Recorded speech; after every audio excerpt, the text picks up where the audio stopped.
Bienvenidos amigos. Vamos ahora con una nueva entrevista para ayudar en la medida de lo posible a todas las personas que en este momento están pasando por situaciones difíciles alrededor del mundo en relación a la pandemia que nos está afectando.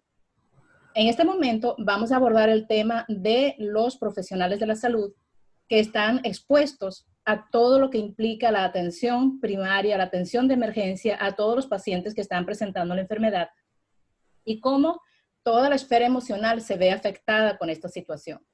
Nos está acompañando el psicólogo Pablo Canelones, quien es psicoterapeuta, especialista en psiconeuroinmunología y es el pionero de la psiconeuroinmunología en Venezuela. Bienvenido, Pablo. De verdad, muchísimas gracias por acompañarnos y aportar en este tema tan importante. Gracias, Olivia. Gracias por esta invitación y esta oportunidad para dar a la comunidad. Bien, quisiera que nos comentaras acerca de la situación de los profesionales de la salud en este momento que están atendiendo a las víctimas. ¿Cómo ves tú la situación en relación a su salud emocional, en relación a todo lo que es el impacto que esto está generando en su vida? La situación de ellos es una situación difícil porque en unas condiciones de estrés crónico. Y esa condición de estrés crónico con tres variables que podamos nosotros mencionar relevantes, que es que hay imposibilidad de predecir las situaciones, situaciones de tiempo, situaciones de que va la cantidad de pacientes que van a ser atendidos. Es decir, también hay incertidumbre en cuanto que no sabemos exactamente qué es lo que cómo se va a desarrollar la pandemia, cuáles son los medicamentos a utilizar, etcétera, ¿no? Y lo otro es la pérdida del control, es decir, no hay control, sino un control muy parcial de las situaciones, de lo que se va a realizar en términos de pauta, en términos de protocolos, etcétera, pero más allá hay poco control para poder establecer qué es lo que se va a realizar en las tareas fijas. Y luego, mucha presión de la parte institucional, presión de la parte de los familiares y de parte exactamente de los pacientes hacia ellos. Y otro elemento más, que es el elemento de la presión interna con relación a la expectativa que se tiene de ellos. Esa sensación de sentirse que somos luchadores o somos héroes, pequeños héroes o héroes individuales ante una situación muy particular de guerra. ¿Cuál es el efecto que tú crees que pudiera causarle esto a nivel de salud, tomando en cuenta que esta es una situación prolongada en el tiempo? En la salud, por la condición de estrés crónico, pueden presentarse muchas alteraciones desde el punto de vista psicológico. Puede ser que pueda presentarse estrés postraumático, que está descrito con la condición de situaciones de estrés crónico, y sobre todo porque ve personas que están siendo afectadas y están en riesgo de muerte. Luego podrían presentarse alteraciones del burnout, que también es el síndrome del quemado en términos laborales. Se pueden presentar altos niveles de ansiedad, depresión, incluso se puede presentar también complicaciones desde el punto de vista orgánico. Las personas tienen mayor susceptibilidad a poder enfermarse. No digamos contagiarse, que hay también un porcentaje importante que se han contagiado por dificultades en cuanto a la protección, pero también por dificultades, digamos, que están en una situación de riesgo orgánico, de susceptibilidad aumentada. Y también a largo plazo pudieran tener consecuencias en términos de problemas cardiovasculares, problemas digestivos, etcétera, que pueden presentar las personas expuestas a esta situación. El caso es que el impacto es importante no solamente en la salud emocional, sino también en lo que es la salud física. Y ciertamente pues uno observa que es un estrés extremadamente intenso porque por una parte está la sobrecarga de trabajo, por otra parte está el hecho de que ven que hay mucho que escapa a su control, el hecho de ver morir permanentemente cantidad de pacientes que están bajo su cuidado y esto va afectando y minando lo que es la salud emocional. ¿Cómo crees tú que pudiera manejarse esta situación? Yo creo que una de las cosas que es bien importante es que el médico, y esto no es tan fácil, bueno, digamos el médico y todo el personal de salud, porque están las enfermeras, están los técnicos, están los bionalistas, todo el personal, los psicólogos que están en primera línea también, junto con el equipo de salud, todo ese equipo como focalizado a la situación y por supuesto que hay una empatía en el proceso de ayuda, de asistencia, pero hay un elemento importante que rescatar que es no personalizar. Es decir, no personalizar el hecho de que a mí se me murió el paciente, yo no pude darle los elementos que necesitaba, etcétera. Ver que somos parte de una organización compleja que tiene elementos burocráticos, tiene materiales, insumos, información, supervisión, organización, etcétera, para poder dar asistencia a la persona y que no es responsabilidad total, absoluta nuestra,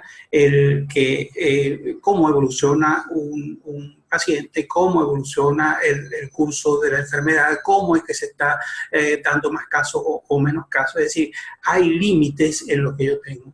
Luego, convencerse que no somos, y eso es muy importante porque en estas situaciones de crisis de este estilo, y cuando hay poca información fidedigna, puede darse esa idea del héroe, ¿no? Del héroe individual. No, somos equipo y ese protegerse con el equipo, afianzar lazos sólidos con el equipo de trabajo es muy importante para asumir esta responsabilidad y vivirla en común, ¿no? Ok, entonces hay dos puntos claves que los especialistas deben tomar en cuenta. Por una parte está el hecho de facilitar el trabajo en equipo, donde de alguna manera se comparten las cargas, y por otro lado está el no sentir que toda responsabilidad de la evolución del paciente depende del especialista. Indiscutiblemente todos están haciendo lo mejor que pueden para ayudar al paciente, pero hay un curso de la enfermedad que no depende de lo que el especialista esté haciendo. Entonces, es importante esto porque a la hora de que el paciente se complique o llegue a fallecer, no se va a experimentar la responsabilidad de que esto es porque yo no hice lo que tenía que hacer, que es donde se genera la culpa y toda una cantidad de sentimientos que van a entorpecer más esto. Y dentro de las medidas que podrían tomar los especialistas para ponerse a resguardo a nivel emocional, además del trabajo en equipo, además de poner distancia en relación al trabajo, ¿qué podrían hacer? Hay que expresar las emociones.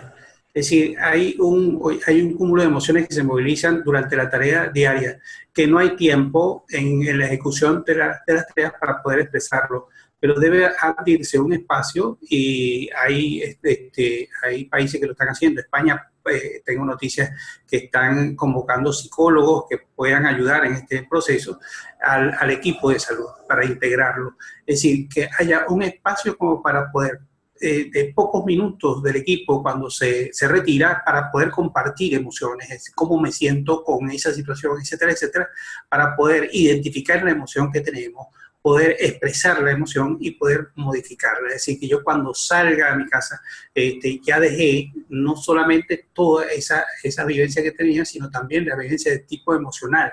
Abrir esos espacios son importantes. Si no se tiene, poder hacerlo por las vías estas que tenemos nosotros virtuales, con otros profesionales, poder expresar, pero no tanto el tema técnico, etcétera, sino también el tema emocional, hay que hacerlo. Luego, poder hacer actividad física. Sabemos que hay restricciones, etcétera, etcétera, pero dentro de la casa hay que hacer actividad física, porque eso implica poder liberarse de la activación fisiológica del estrés. Hay también que conservar lo que es el sueño. O sea, las horas de sueño es bien importante. Cuando se sale de la guardia, que sea un proceso reparador y retomar la rutina en casa de sueño. La buena alimentación hay que conservarla porque nuestro sistema de defensa depende básicamente de esos elementos, tanto del sueño, de la alimentación, de la actividad física y de la expresión emocional, o sea, de la liberación de las emociones que nos sobrecargan a nosotros, poder ventilarla, poder expresarla. Eso es muy, muy importante. Y luego, el que nosotros tengamos el espacio para sentirnos cercanos desde el punto de vista emocional, es decir, los pares, y las personas significativas, nuestra familia, nuestros padres, nuestras esposas, los hijos, etcétera, etcétera. Eso, tener el espacio para compartir y sentirse cercano con ellos. Sabemos las restricciones que existen de aislamiento, etcétera, pero por estas vías, aunque sean virtuales, son muy importantes. Y sobre todo, hacerlo desde el punto de vista verbal. Puede ser como así estas videoconferencias o por vía telefónica, pero es muy importante la palabra. Hay investigaciones que reportan eso. La importancia que tiene el escuchar al otro, que tiene la equivalencia incluso de un abrazo. ¿Bien? Entonces, eso es importante como higiene. Qué bien, ¿no? Porque muchas de estas cosas se pueden hacer inclusive online. Obviamente, el especialista, el profesional de la salud, en la medida en que puede compartir lo que está sintiendo, va a sentir como alivio en toda esta sobrecarga emocional que está llevando. Está la parte familiar de la contención que ofrece la familia, pero también está la posibilidad de recibir ayuda de especialistas y también de compartir con otros especialistas de su misma rama lo que están sintiendo, porque eso va a permitir que de alguna forma se sientan identificados y esto alivia mucho la carga que se está llevando. Entonces ya tenemos varias medidas. Por una parte, en la expresión, el trabajo en equipo, lo primero que se dijo, el no tomar la responsabilidad toda para uno solo, es decir, permitir que esta carga digamos que se trabaje en equipo y en grupo, ayudarse con el ejercicio físico, una buena alimentación, el compartir con la familia en los tiempos que tienen la posibilidad de hacerlo, el ayudarse a nivel de la expresión de las emociones, decir lo que se siente, lo que se piensa, bien sea con las personas cercanas, los pares o los familiares, o en el caso de ser necesario con un especialista de la salud, que actualmente hay muchas posibilidades de hacerlo a nivel online. Nosotros lo estamos ofreciendo en Grupo Sinapsis y pueden aprovechar ese recurso. Lo importante es no quedarse con toda la carga emocional adentro. Además de esto, tú has promocionado mucho algunas herramientas prácticas del momento que tienen que ver con técnicas que son para control de estrés. ¿Podrías conversarnos un poco acerca de eso? Sí, también vale la pena que las personas puedan hacer relajación, es decir, relajación muscular, porque durante todo el tiempo estamos como muy activados, entonces poder hacer técnicas de relajación, técnicas de respiración profunda y lenta. La lentificación de la respiración está reportado como un elemento importante para disminuir la activación del estrés, igual que la relajación, que en algunas investigaciones lo han relacionado con algunos medicamentos relajantes musculares.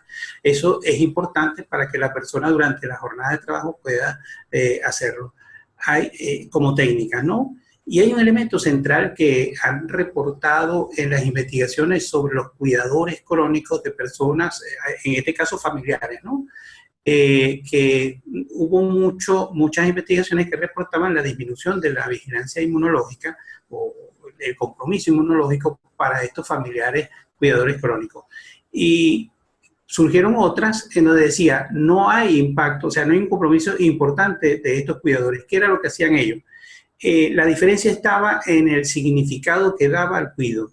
Entonces, eso es importantísimo. Es decir, como médicos, como equipo de salud, van a participar en situaciones en donde no pueden asegurar la vida de las personas, en situaciones en donde pueden hacer prevención, en situaciones en donde pueden hacer que remita la situación patológica, en situaciones en donde realmente no pueden hacer mucho, sino van a derivar hacia la casa porque es básicamente preventivo o sospecha. Es decir, en cualquier acción hay un sentido, independientemente que puedan preservar la vida de las personas o que no puedan preservarla, hay un sentido de bienestar. Es decir, esa significación que se le puede dar a la luz de la vocación de cada uno, que por pequeñas cosas que se logren, eso tiene un sentido muy particular desde el punto de vista humano, desde el punto de vista emocional, desde el punto de vista ético y desde el punto de vista de su vocación.